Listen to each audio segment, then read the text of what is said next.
You tell a story that to me illustrates what has happened to our political system in regard to the middle class, in regard to democracy in the country as a whole, and it involves Hillary Clinton. I had written an op-ed about a piece of pending bankruptcy legislation. The credit card companies have been pushing to try to tighten the bankruptcy laws, sort of like locking the doors to the hospitals and then claiming nobody's sick in America. So they were trying to get the bankruptcy laws constricted, so that fewer families could get in. Why? Because you can make more money if those families don't go into bankruptcy, if you're a credit lender. And so I'd written an op-ed about how this would fall disproportionately hard on women who were raising families and who would be put in the position under this bill of trying to compete with Citibank, MasterCard, Visa, Bank One for getting alimony and child support from their ex-husbands. Mrs. Clinton evidently saw the First Lady. The First Lady. She was then First Lady. This is in the 1990s, late 1990s. Mrs. Clinton saw the piece, and I got a call from the White House. And they said Mrs. Clinton was going to be in town to give a speech in Boston, and would I come and meet with her?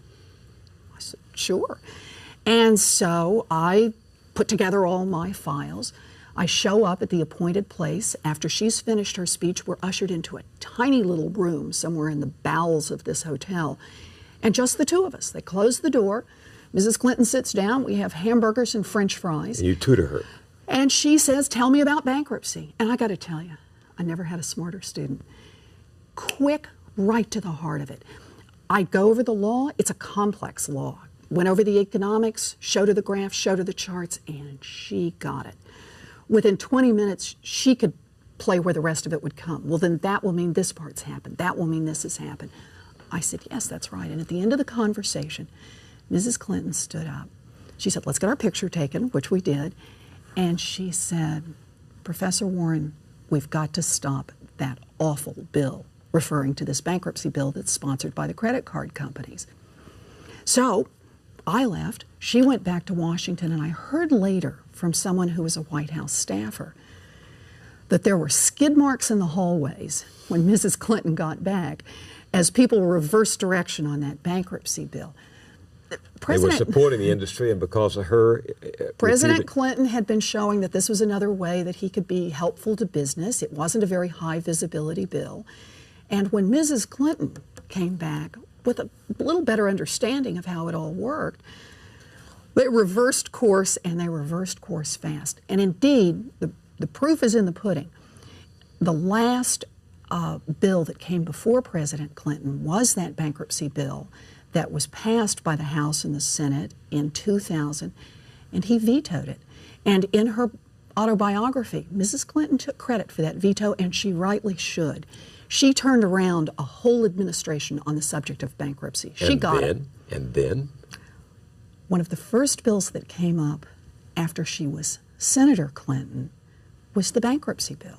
This is a bill that's like a vampire. It will not die, right? There's a lot of money behind it. And the bill her husband had vetoed. Her husband had vetoed it very much at her urging. And? She voted in favor of it. Why? As Senator Clinton, the pressures are very different. It's a well-financed industry. A lot of people don't realize that the industry that gave the most money to Washington over the past few years was not the oil industry, was not pharmaceuticals.